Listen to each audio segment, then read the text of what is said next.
Good morning, everybody, and thanks so much to join us. I'm Domenico Fabio Masi, Marketing Manager for Telit EMEA. Today we are presenting a rapid IoT showcase, the development kit with built-in cellular connectivity and the integration with the cloud-based Telit IoT portal. And I would like to introduce today the presenter, Vikas Sahota, Regional Technical Sales Manager for Telit UK and Nordics. And just for your information, a recorded version of this webinar will be available. And if you have any question during the presentation, please type them into the question box in your control panel. We will have time for the question at the end of the webinar. Vikas, feel free to start when you want and enjoy our Telit webinar. Excellent. Thank you, Dominic. Okay. So the agenda this morning is going to begin with a summary of the history or the evolution behind what today we're calling IoT. Then probably we'll look at what's important in 2018. The idea is to help put into context the benefits of the elements of Telit's technology set here. So it includes hardware, communications, embedded and applications platform working together to meet these goals.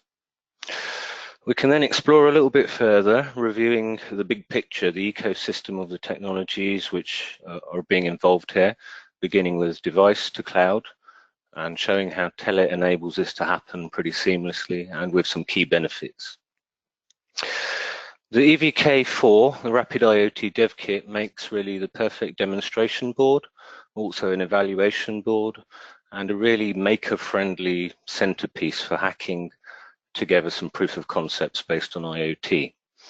It's expandable in several ways, and so we'll take a deep dive into the details and see some more information about the capabilities of the EVK4 hardware. The device firmware in this Rapid IoT case is going to actually be running on the cellular modem itself. So we will use AppZone C, which has a rich set of libraries, and that's going to enable the EVK4 board to communicate with the onboard sensors and relay this information back into the IoT portal itself. And finally, we'll move away from the slide deck and we'll have a look at the EVK4 and AppZone in action, connecting into the IoT portal and explore some of the feature set and the out-of-the-box integration which the customers in the end can leverage. Okay. So that's the agenda. So starting with the evolution of IoT, what we're presenting here is really a rough timeline of the evolution of what we're calling IoT today. The foundations were, of course, layered over decades as technology developments enabled machines to begin to communicate. So if we stretch back as far as around 86, this would have been the time when the first PLC controllers were connected to the web over HTTP. Ethernet itself had only really been standardized a few years prior to this, so around 83. And really the concept of machines talking had existed even prior to this when PLCs were invented in the late 60s. Around 89, the web comes into fruition, and by 1992, TCP and HTTP really have become the backbone of the web. On the cellular track, SMS is also created around this time, and it's going to become extensively used to enable early IoT applications, along with a technology we remember, circuit switch data calls, or CSD. CSD, in theory, offered more throughput. However, it wasn't very easily scalable. And so SMS actually gathered speed and a good foothold where data throughput demands were quite low. Over the next few years, Ethernet pretty much became ubiquitous in industry, and it was used as a backbone to connect wired industrial devices, factory devices. There was some work progressing within IBM around that time in building a framework for machine communications, pushing standards in security, and connecting Ethernet devices. Eventually, that would evolve into what is today Telit's IoT platform. Around 2000, there was a bit of a telecoms downturn. It wasn't a great time, but GPRS did come to fruition. In 2002, GPRS has been pretty much adopted, and honestly, it confused the life out of many of the machine-to-machine communication crowd who were used to dealing with data calls. It was quite a jump, but offered some real benefits in the scalability. Around this time, also cloud technology takes a hold. AWS is launched around 2002. Oh, apologies.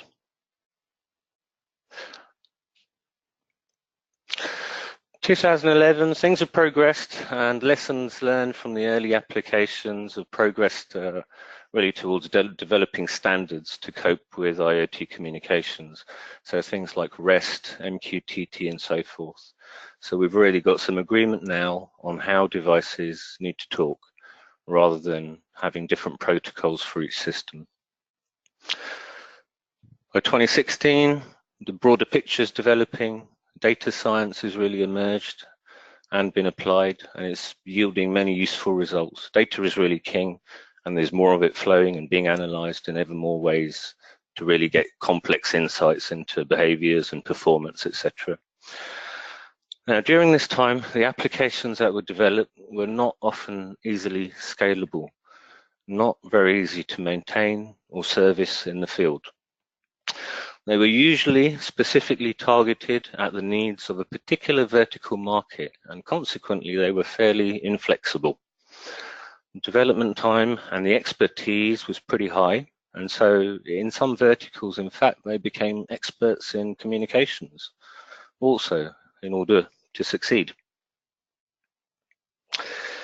Advanced device management, over-the-air updates, integrating with carrier information, these things really were only the things that the real experts could achieve, and usually not in very easily reproducible ways. By 2018, we've arrived in the age of kind of platforms and services, and the idea of rigorously tested modular components that allow an IoT application to be developed.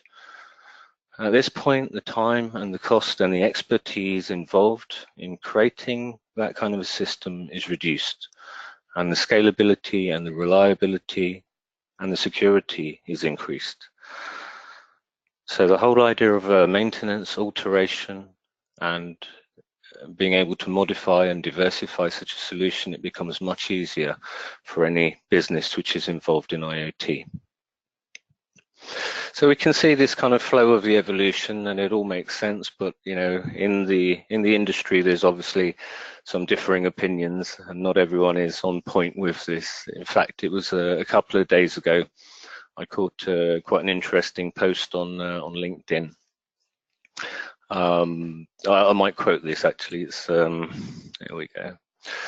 So this will give you an idea of another opinion. This was on LinkedIn only a couple of days ago. I'm not buying this IoT hype, I've said it. We've had smart building technology for at least 40 years. We've had smart traffic systems for 45 years. We've had industrial automation with industrial Ethernet, SCADA, and smart instrumentation and PLCs for over 30 years. Vehicle tracking is 20 years old. They are all solid and resilient and robust, industrial strength, and getting better over time because people's lives are at stake. Then we painted this with the IoT brush and suddenly a bubble expanded, etc. In the end, he goes on to say, in the end, what's happening on the ground is still good old-fashioned, tried and tested, smart automation. So this gives you an idea of perhaps some of the previous opinions that we have to battle against a little bit in order to have people understand. And it can be difficult to understand IoT and cloud and put it into context.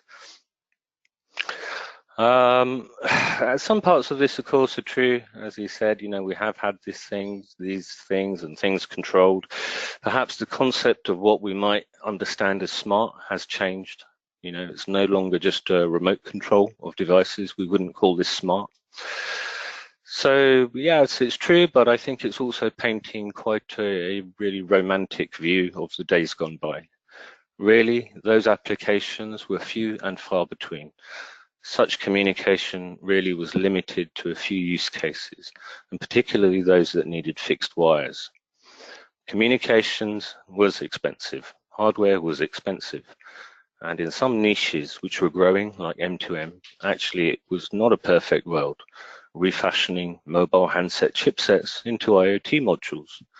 It really took the landslide that IoT became in order to drive standardization of technologies and in the end yield new technologies like NB-IoT and Cat-M1. And then to join this with platform as services and IoT frameworks to really deliver a mature approach, which is really needed to carry on with the kind of trajectory we're on with IoT. Okay, so that's covered the evolution a little bit. 2018, so these are the kind of elements which we value currently and going forward. Device management has gained a lot of focus. It's necessary for potentially large deployments to be maintainable really as far as possible.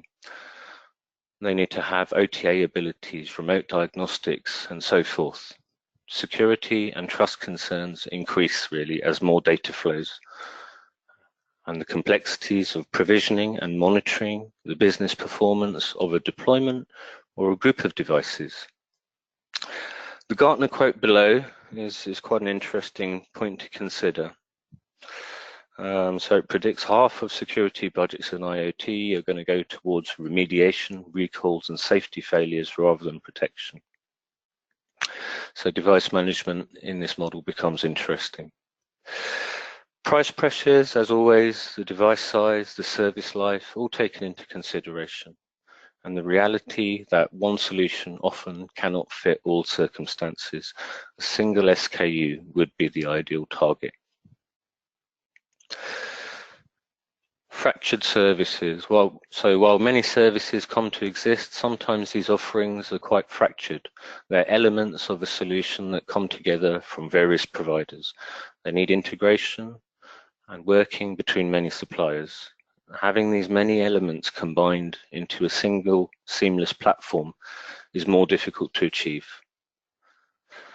So this is really going to take a supplier with the ability to offer hardware and software elements on the device side, deep know-how and integration on the network integration side, and also the IoT platform, cloud to cloud, enterprise integration, and delivering this as a service. It's not a simple undertaking.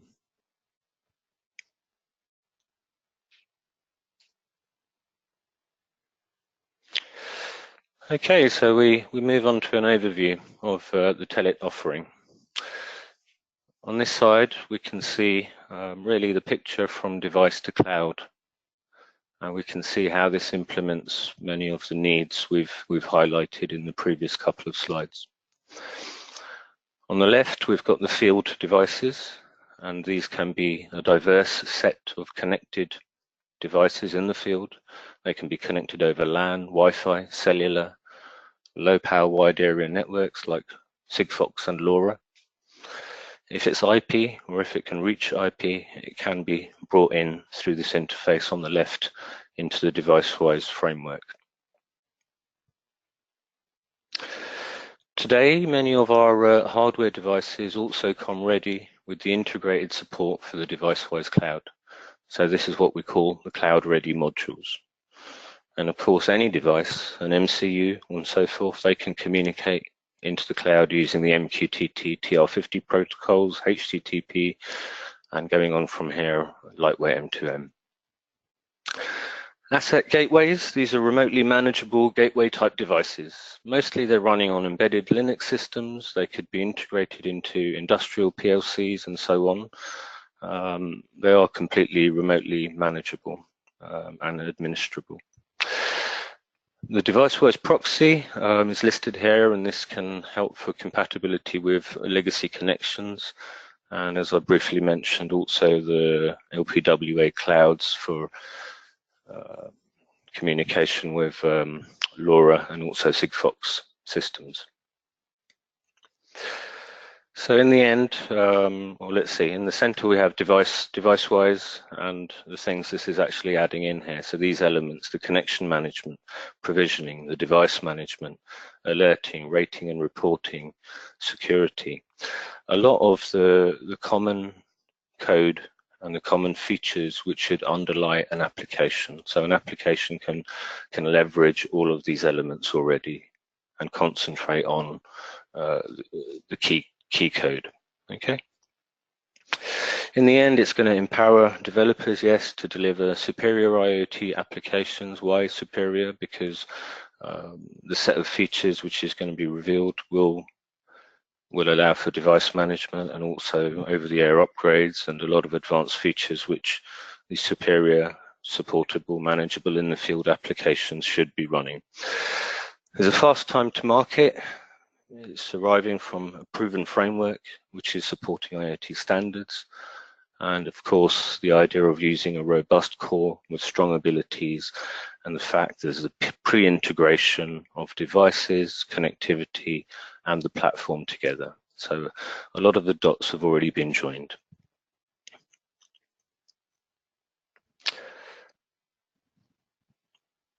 Okay.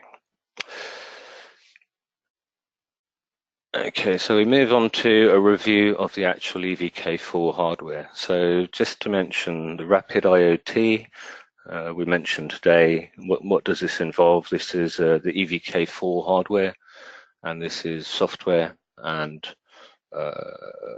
IoT portal templates, app zone application template as well, and you yourselves should be able to in fact download these items. They're available.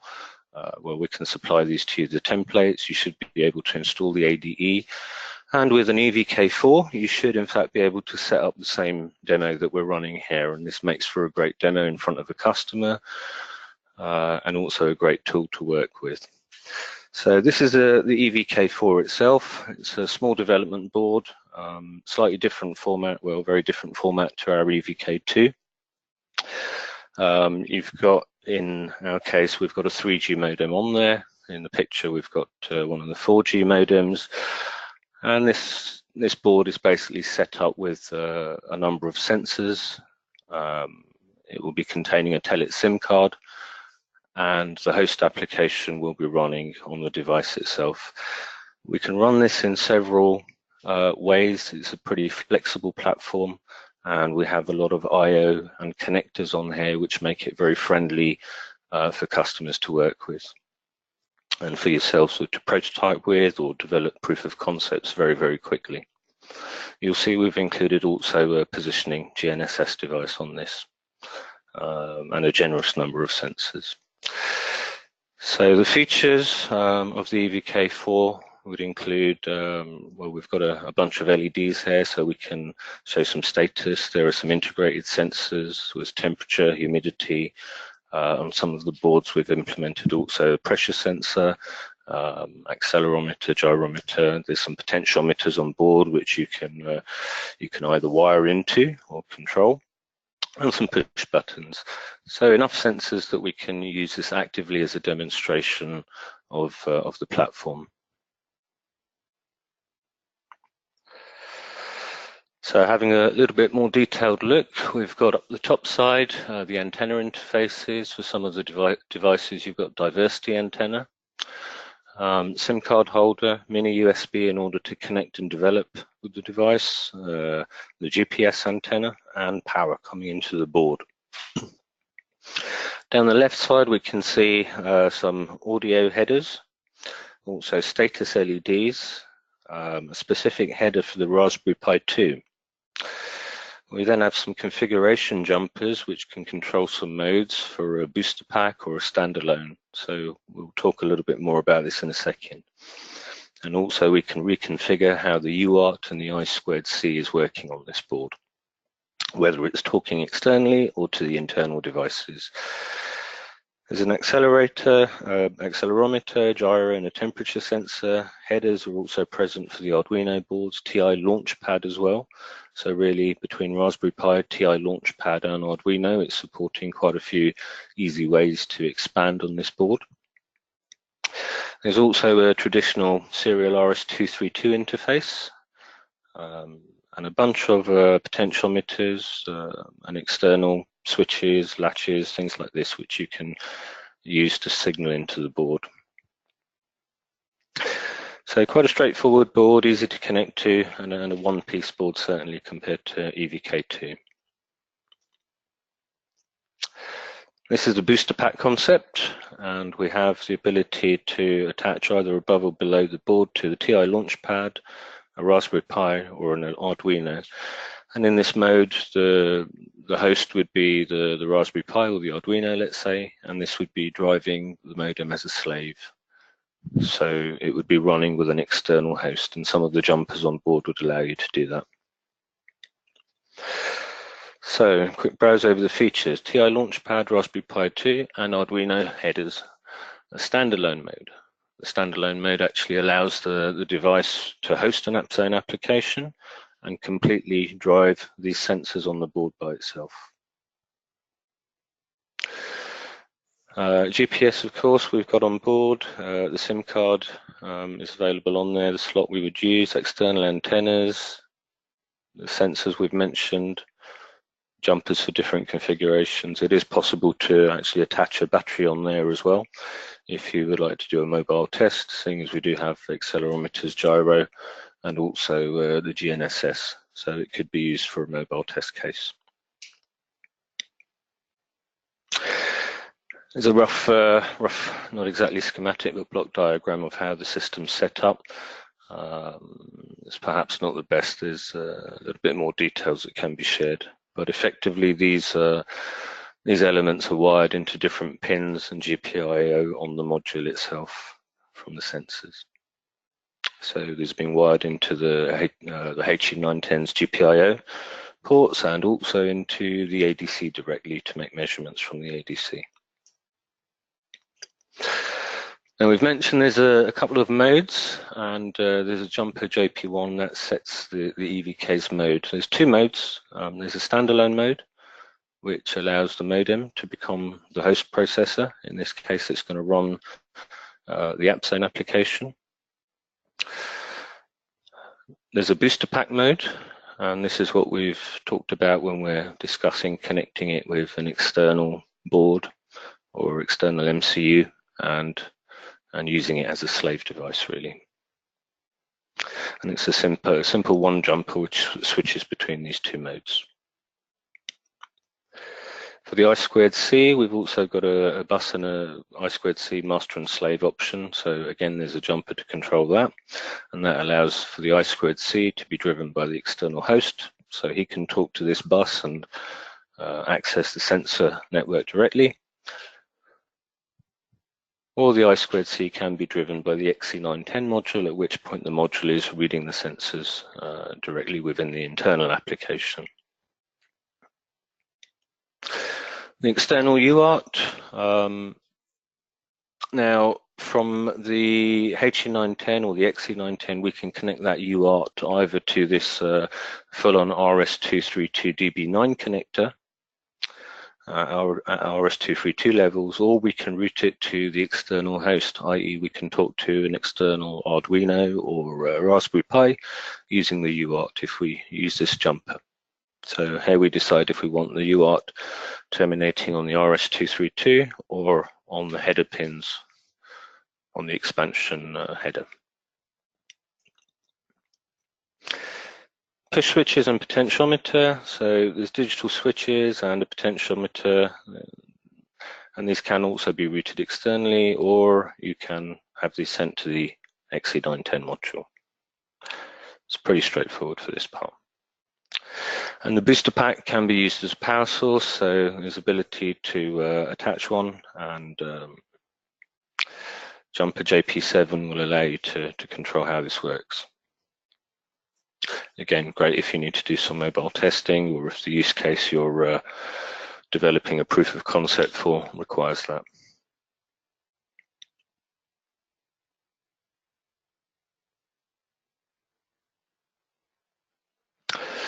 Okay, so with this, we can move on to talk a little bit more about the app zone.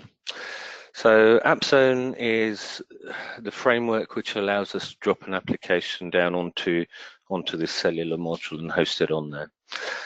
What we've done is developed an ADE over the last few years, and it's fairly mature offering now, and it allows to quickly develop applications and place them on the IoT module.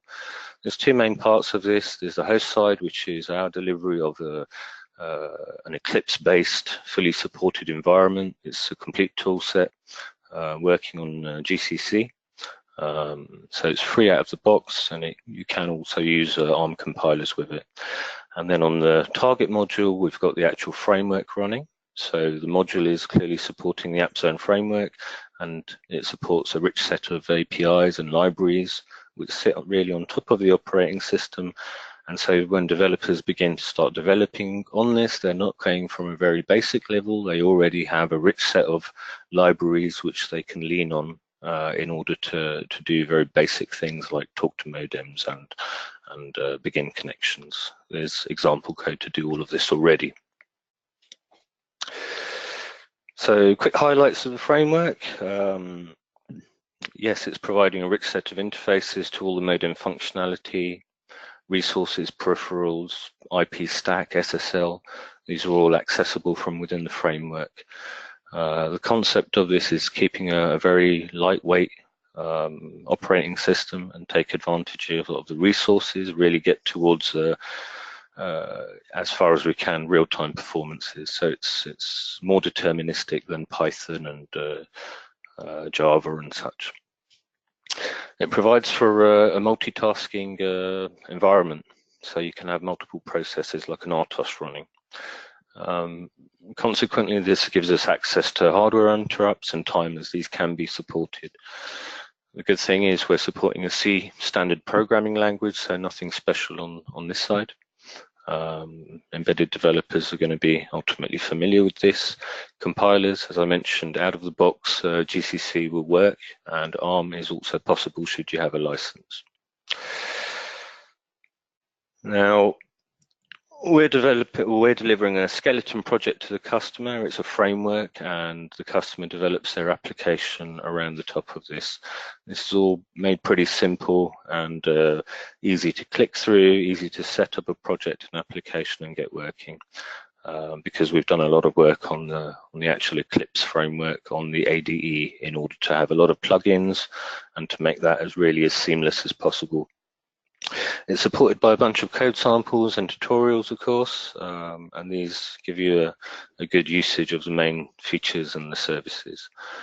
And there's a rich set of documentation, online documentation, manuals and examples which can help you along. Instantly, one nice thing, JTAG target debugging is also supported on the platform. So it's a nice to have, which usually doesn't exist with these level of devices. So not only applications, yes, the module can host an application completely and become the master on the board, but it can also expand. AppZone can also be used to expand the AT command set. So where a customer would need, let's say, to bury extra functionality onto the modem, they may be able to develop some extra AT commands to cater for their needs, and therefore perhaps have a low power external microprocessor which does not have a need for a specific particularly high flash or RAM requirements. It's fairly capable, so we can actually develop drivers for external sensors. In fact, ourselves, we're able to do this, and we've done this on the W866, which is a companion module. So the driver set is actually running within AppZone. And within this, you can take advantage of all the Telit agents. You can access the cloud services, lightweight M2M, so forth.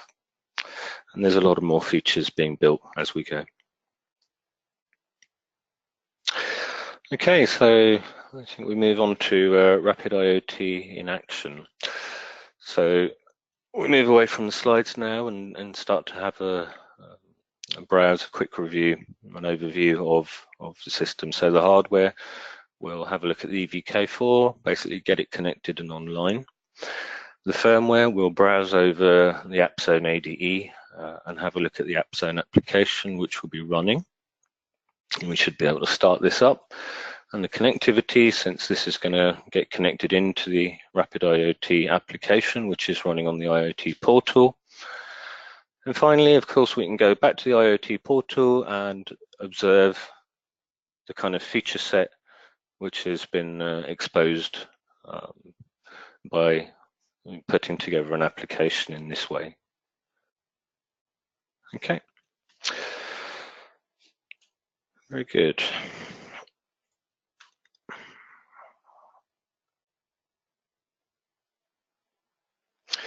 Okay, so what we're looking at here is the AppZone ADE, which has already been opened into a perspective for development, and we can see some of the elements on the screen here. You won't need to read every element on the screen here. I think it's more of an overview. So the AppZone ADE, as I mentioned, it's based on Eclipse, which is itself a free open source environment. On this, we've spent quite a lot of effort over the last few years in order to customize this, develop on there some custom plugins in order to support the modem. Now, one of those features is in fact the AppZone C console, which is located here.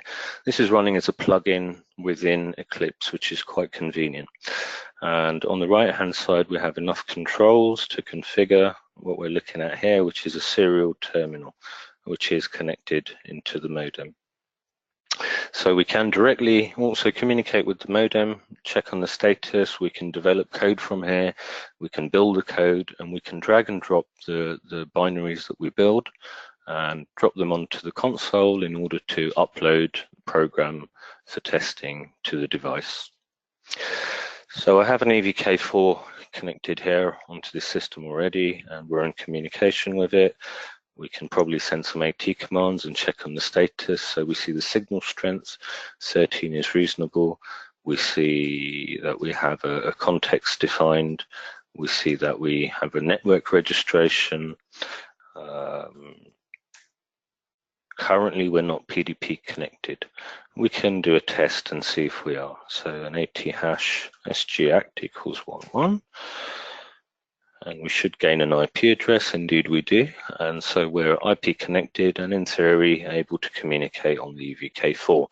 At the moment we're using AT commands and the modem is simply acting as a slave, but we're checking the connectivity here. We can try and ping an external server and make sure that our connectivity is great. And that's perfect. We've pinged bbc.co.uk and received some valid replies back. Fantastic. sgact equals 10. So let's disable the context at this point. The EVK is connected. The module is able to communicate. SIM card and everything is ready. So if you do receive an EVK4 or order one, you should be able to, in fact, follow along the process in order to set up everything that we will look at today. Because we have PDF user manuals which can guide you through the process step by step. We have the AppZone application as a template, which you'll be able to download into the ADE, import, as I've done, into this application, and then customize a few parameters in order to get this running. So it should be something you can follow along with. Okay, so our device is up and running. We've checked the modem, we've connected it, we've tried a ping and we've disconnected. Now, with the ADE, what we would have done, if we're starting a new project, this is just worth highlighting because Eclipse, if someone's familiar or perhaps some developers have some experiences of it, it can sometimes be quite difficult to go and create a project and set the build environment and get everything actually working. You end up in the land of make files. This can be less than fun. It's very easy with ours. We've built an actual Telit wizard and you've got a Telit project. You can create a project name. You can decide on your actual device being supported. So here you can see it's quite a rich number of modules supported already. Depending on this selection, you'll be alerted which firmware on the device is compatible. You can select the toolchain to use, and in some cases you can select a different programming environment, since AppZone covers quite a range. And this is well and good. In fact, we can probably have a look at this. GCC next, and right here you can see a sample application. So very easy from this point. You can decide an empty project or an example template, and from here we can decide: do we want a cloud example? Would we like some example with a hello world, something simple, multitasking, etc. You would finish this and you'll create a simple project right here very easily. And usually you can simply right click this, build it, and deploy it onto the device. So a very simple flow, and that's yeah, certainly refreshing compared to some Eclipse experiences I've had, certainly. Okay, now the AppZone application that we're running is actually open here at the moment, and so we can probably have a quick review of what's happening here. Right here is the entry point, really, where the customer application comes in, the C user example here. But probably we can scan up to the top of this just to get a view. As I mentioned, there's a rich API involved, and so you can leverage a lot of code that's already been written, libraries that Telit's developed in order to make this quite easier for you. These are a bunch of standard C includes, and then we've got the stuff that Telit's developed here. So types is always necessary. The clock can be controlled, and we've got functions to allow that. The file system, so you're able to access down into the file system, store and save files, retrieve files, etc., settings, and this would be done through the file system. There's a hardware API for the operating system and to lock it in terms of having multitasking. There's some features involved there. We also have the socket API, which is a BSD-like socket library. So no longer do you need to just send AT commands to the modem to achieve everything. You have some direct API calls to consume sockets. I mentioned earlier that hardware timers are supported, and so there's a timer library. But nice that there's also an SMS library, a network API, which will allow you to control the network functionality. So there's calls here already which can allow you to control registering, deregistering, and so forth from the network. I2C, in fact, there's a few more APIs. These are the ones that are included in this example. And over here, importantly, we've got the cloud API, which is included in this case. This is actually the MQTT equivalent, so it's leveraging the cloud feature on the module itself. This allows us to continue using device management, which we'll be having a look at later. So this gives you the idea. I mean, there's quite a lot of software that's delivered within this solution, and that you can leverage and easily build on top of. So when you're starting an application, you're not going from ground zero. Hey, I have a UART, and now let me start moving bits and bytes and build from there. Very different. As I mentioned, with this example, you do need a little bit of customization, and so we'll find this at the top of the sheet here. You can see the PDP context, the APN has been defined here, also the API which connects us into DeviceWise, and a specific application token which is relating us to a particular application in DeviceWise, in our case the Rapid IoT application. Let's flash back down here where the user example actually sets off. So this would be the entry point, and you can see the AppZone C application should be starting up. It's making some sort of a LED light show using its internal LEDs, and you can see this is all made easy. Device-wide set LED 5 state, set LED 6 state, perfect. So if you want to quickly use this and develop, you'll be able to build on top of this very quickly. Right here you can see a specific call which is setting up the cloud connection in itself. Again, it's an API call that we've written. In the end, we go into some interface testing, setting up the sensors, and you can look at this in detail later because it's talking to the I2C. And in the end, we begin to, let's see, and with each of these, actually, you can see the syntax highlighting. So the feature device-wise, get module temperature is being utilized, get signal level. These are all library calls. So there's very little actually that's needed to happen here in terms of direct AT communication. It should move on and eventually enable the PDP context. Over here, we've got it actually connecting into the cloud in this area. And then following this, it will go, once it's connected to the cloud, we start in a loop of publishing and checking. So here we can have a look, for example, syntax highlighting the cloud location publish.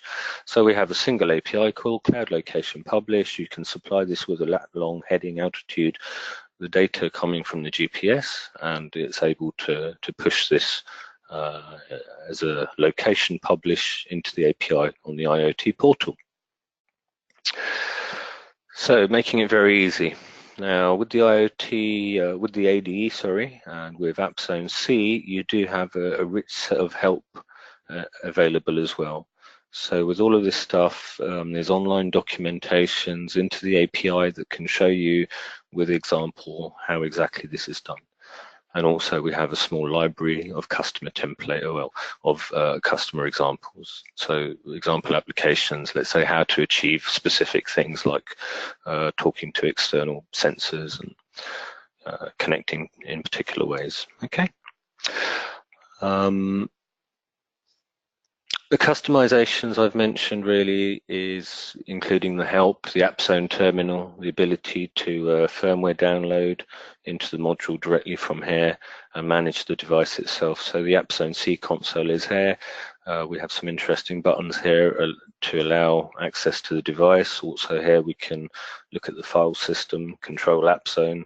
So in this case what we'll do is change over to the mod directory. And the mod directory is where our AppZone applications are stored. Our application's actually already been pushed onto the device. So what we can do is go ahead and start the application. At this point, I'll clear the screen. When we start the application, it actually involves the device is being rebooted, and then there should be a short timeout.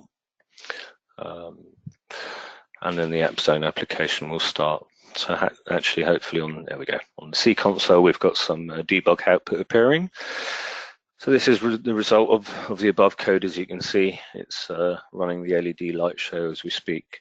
It begins testing some of the sensor interfaces, trying to talk to the accelerometer, read the battery if it exists. It should run into a couple of errors on the way actually, because the code is catering for a fully populated board, whereas my particular board does not populate the pressure sensor or the humidity temperature sensor.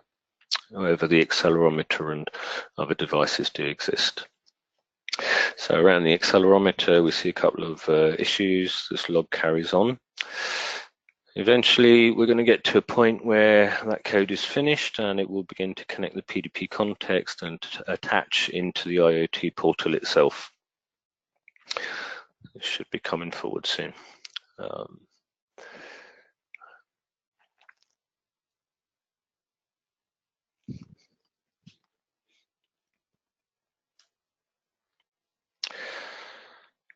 Okay. Right, so here we go. We're monitoring the potentiometer, the RSSI value, signal strength, temperature, the end of the sensor interface testing. Okay. So it's kind of prepped itself, did the sensor tests, and shortly it's going to start communicating back to the cloud. There we go, connecting to the cellular network, connecting to the cloud server. Some joyful LED flashing, and we've established the connection to the cloud. And here we've started actually publishing some information, publishing some data into the cloud. Okay, so at this point we should be able to flash the screen back over. Let's try and refresh this page and see if we're still here. Okay, so there's something connected here. There's a device. We're looking at a dashboard here of things, and we have an application defined for the Rapid IoT, which this device is connecting into. And this is why we have a connected device here. We can have a look at the table, and we see that 1 second ago, there's some activity on this Rapid IoT. There's a thing definition associated with this. Clearly, there's a location that's been published already, and we can see some key information here about the device. We can go ahead and view this device. And this is really the engineering interface that we're looking at. So we can see this is enumerated into the system. We've got some key information here.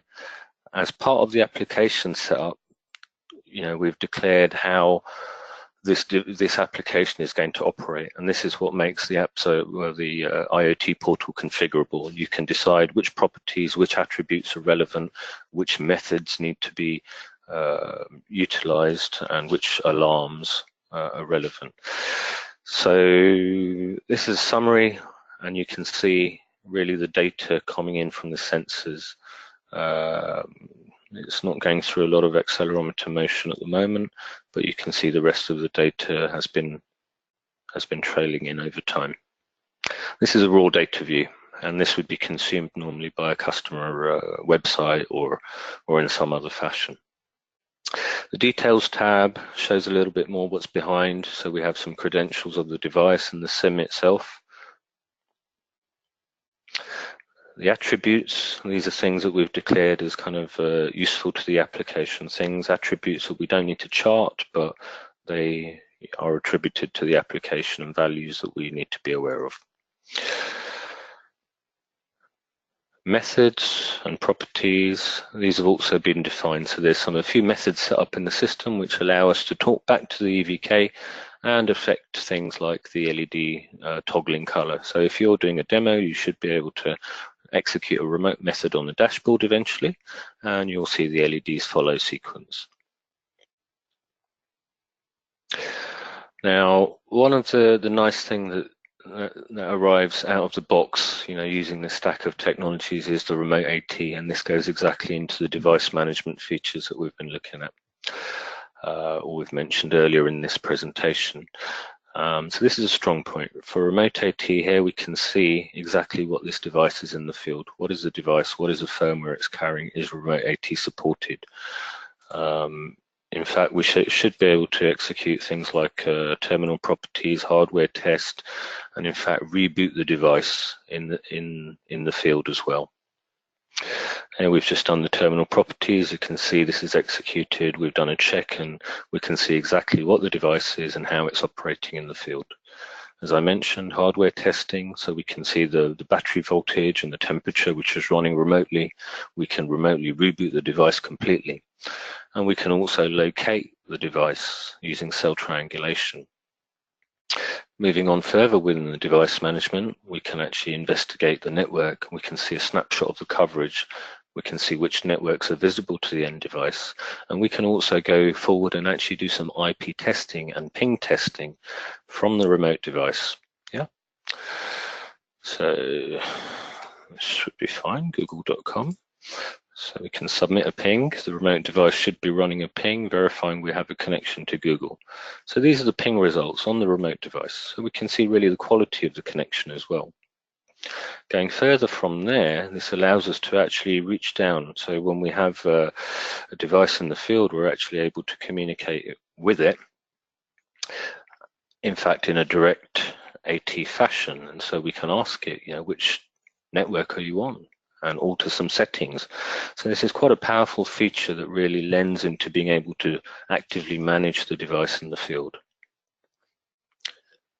Another great feature that arrives out of the box with this stack of technologies really working together is the connection element. So this is clearly Telit's communications solution, integrated within and pushing data into the IoT platform, so they become one.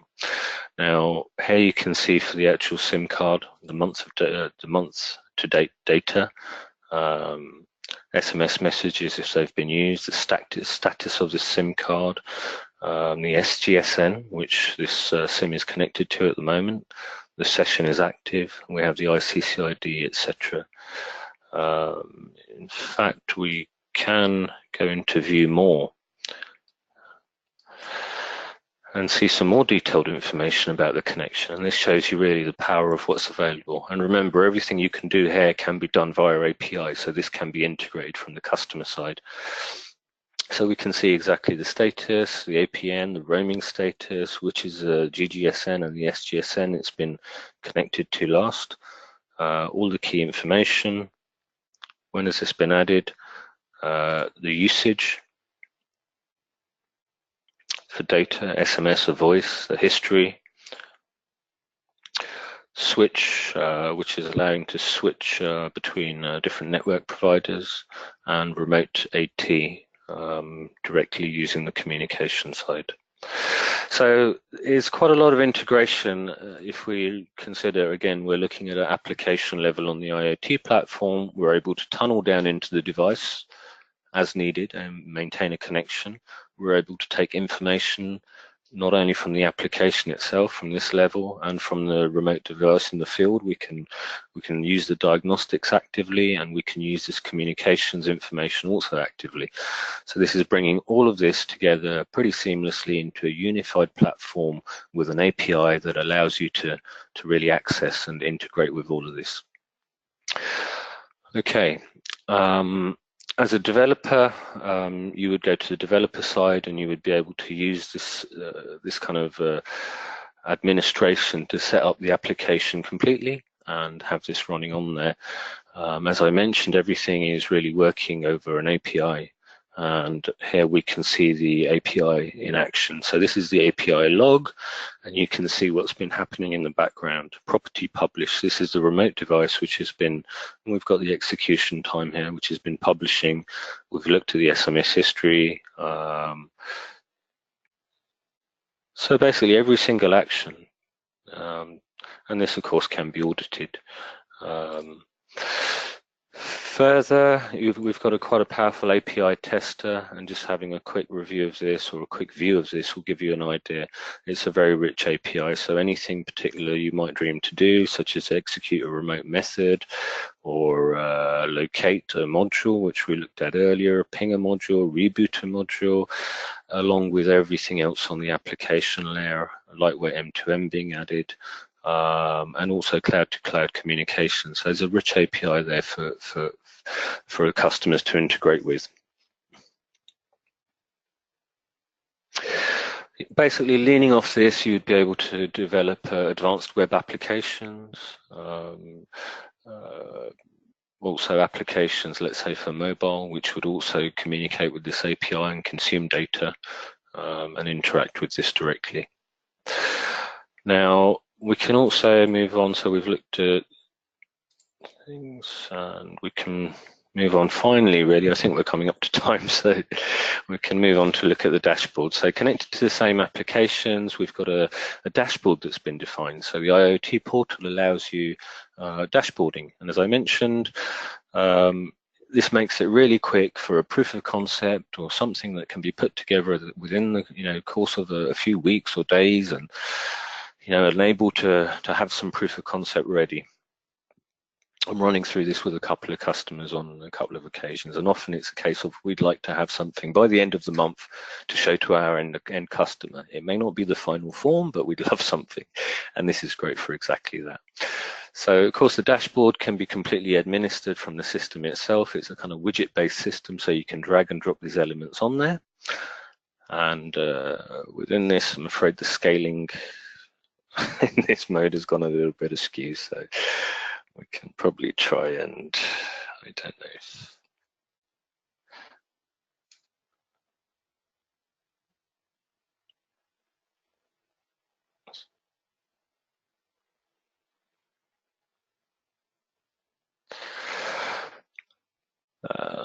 let's try and refresh.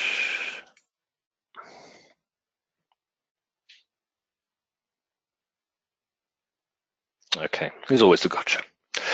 It's not a bad one. Okay, Rapid IoT Development Kit. So this is a dashboard that arrives, and again, there's a template for this, so you can basically import the template and then see how this has been developed. Yeah, and as I mentioned, it's all drag and drop widgets. So this is actually connected into the EVK2, and it's serving as a dashboard for that.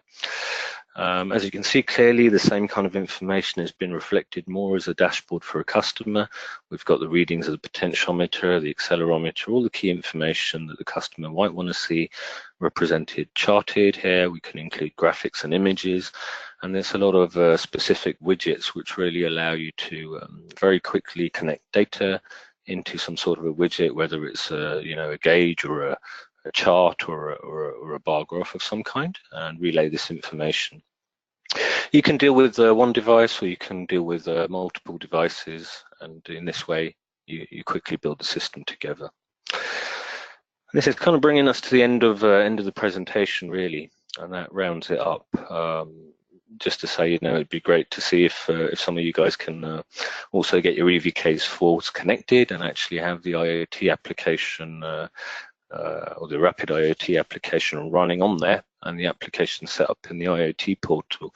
In this case, this makes for a really useful FAEs tool, because not only can you use this board in slave mode as you would with an EVK2 and utilize it, you can also demonstrate the IoT platform, and it makes a great tool for testing some proof of concepts very quickly also. Okay, I think I'm done, Dominic. Okay, thank you, Vikas. I think that we can start with some questions that we receive. Okay. One attendee is asking, is it also available with SimWise? There's no reason why not. In theory, do you mean the EVK4 itself, or? Yeah, I think that is related to the evaluation kit. Yeah, let me see if. Okay. Of course, yes. The IoT portal and everything. Yes, this doesn't really have a dependence on SimWise. But with the EVK4, I think not at this point. You can have either the plastic SIM or you can have a chip SIM. However, if it's SimWise, that's something that happens on the module itself. So, in theory, there's an XE910 socket on here, and we place different XE910 modules on there. If the XE910 is supporting SimWise, it will work. Okay, he had I seen the dashboard that appears in May serial number. Can you give a specific name to the module? Yes, you can, and you wouldn't have to, show this serial number. You could create an attribute, calling a customer ID, or as you like, and you could display that. Mm-hmm. So, this is really arbitrary that it's been displayed in this way. You can decide what you want to call this field, and what the field should be. Okay, good. Yeah. So another one, is AppZone available on ME910? On ME910, it's currently in development, actively in development. So we're expecting within the next month or two, we should have this ready. The API framework is a little bit different, and so it's taking us some work, but also it's a considerably different low power platform. And there's some advantages in supporting some of the new features on there. Incidentally, today, yes, we have the EVK4, and we've used a 3G device here today. But in the pipeline, you should see something based on the ME910 when we launch the app zone, and this will be using lightweight M2M. So lightweight M2M is a very compact way compared to the MQTT we've looked at today, and it suits very well with M1. So this should be in the pipeline, and hopefully you'll hear some news on this in the next couple of months. Okay. Yeah. Another one, what other modules can you use in this way for Rapid IoT today? Is AVK4 the only option? AVK4 is the only board which has, let's say, this many sensors on board, and this kind of concept of being able to connect into Raspberry Pi, Arduino, and so forth. So it's made easy in this way. However, there's no real limitation. So you can easily take, let's say, a HE910 interface card, LE910 interface card, an EVK2, and surely patch into the signals. Or even a customer board and work in exactly the same way. So there's really, we have the cloud agent that we've used today, the embedded cloud support. This is available on quite a lot of the 2G, 3G and 4G devices, cellular devices we have today. On top of this, we've included such similar features also on the Wi-Fi devices as well. So it's pretty widespread, the coverage. Yeah. We have one more. Can Sahota firmware update be managed by the portal? Oh, okay. Yeah, it's an interesting topic, and we've had some, different systems in the past to do this, legacy photo, SWM, and it's been a path of evolution. The answer is yes, basically, and there's several ways to enable this. We can put a file into the IoT platform itself. We can run a campaign, which we've set up in this direction. We can relay information and call remote methods on the device. So the device would be able to receive a remote method, which would say it's time to upgrade. And this would be able to go and collect then from the file area, the new binary, and the local system would then apply this locally. So yes, it's perfectly able to encompass the OTA. Yeah, for module firmware and also for host application firmware, as long as they support it. Yeah. Okay, I think that that's it.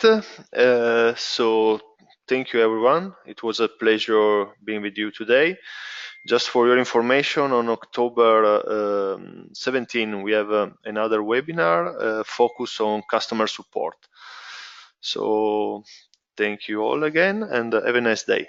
Thank you, Vikas. So, thank you, everyone. Yep, cheers. Bye-bye. Bye. Bye-bye.